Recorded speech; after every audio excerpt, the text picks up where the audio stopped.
Watch your heads on the brush. Watch your heads on the brush. Watch your hats.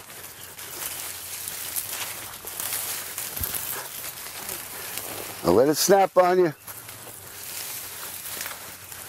Alrighty guys, I think we got a pretty good place we can take a rest for a minute. I got a couple of things I got to say. Traditionally, when we think of Peru, we think of the Inca culture. It was the highlight culture of the continent, South America. The Inca, in fact, came along around 1200, 1220 is the first time we're really aware of them. And we don't know much about them except they were a small indigenous group in the Cusco area, which later became the capital of the Inca Empire, in the mountains. The Inca only lasted 300 years. Now the thing with the Incas that was extraordinary was that in a period beginning around 1340, as far as we can tell, they were able to incorporate, mostly peacefully, through enticement, through offering of wonderful gifts, through offering of better food crops year-round, through offering of a better lifestyle, able to incorporate several hundred indigenous groups into a fast-growing empire. And by about 1400, they began the largest building spree in the history of man as we know it. What they did with those incorporated groups, and only a few of them fought the Inca very hard, some did, but most of them went along with the Inca plan, was beginning in about 1438, as far as we know, they began the largest building spree in the history of man to the best of our knowledge. What they did was build cities that ran from North Ecuador all the way down to Chile. 2,000–3,000 miles of cities. Cities that ran from the mountains and the second largest range of mountains, second highest range in the world, the Andes, that ran down to Lima and also down into the jungle. We still don't know what path they took to make it to Lima. We don't know what path they took to make it to the jungle. It has never been discovered. We also don't know how they built these cities.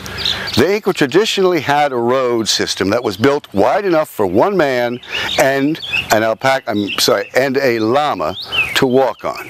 That's about 4.5 to 5 feet wide. After that was sheer cliff. That prevented anyone from coming and trying to attack them. Okay? But yet, we've got things like Sacsayhuaman, where some of the rocks, 15 by 20 by 15 feet, were quarried from as many as 7 kilometers away, often 2 or 3 mountains. But the Inca had no pulley system, no wheel. Now imagine the task of the Incas to quarry rocks and stone, some of which weighed 50 and 80 tons, with no metal tools. Rocks that are then moved several kilometers on paths that are less than a quarter wide, a quarter of the width of those stones, with no draft animal. Now you think of llamas, you might think they're a draft animal, but in real life, a llama with 71 pounds will sit down, and you can beat it to death. It will not stand up for you.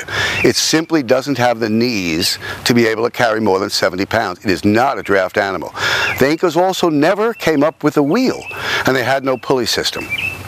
One of the great mysteries of all time remains, how did the Inca quarry the rocks? How did they move those stones over roads that were so narrow? They couldn't have been balanced along those roads to move them. And then the third great question is, if you see a picture of something like Sacsayhuaman, how do they interlock as many as 10 to 15 stones,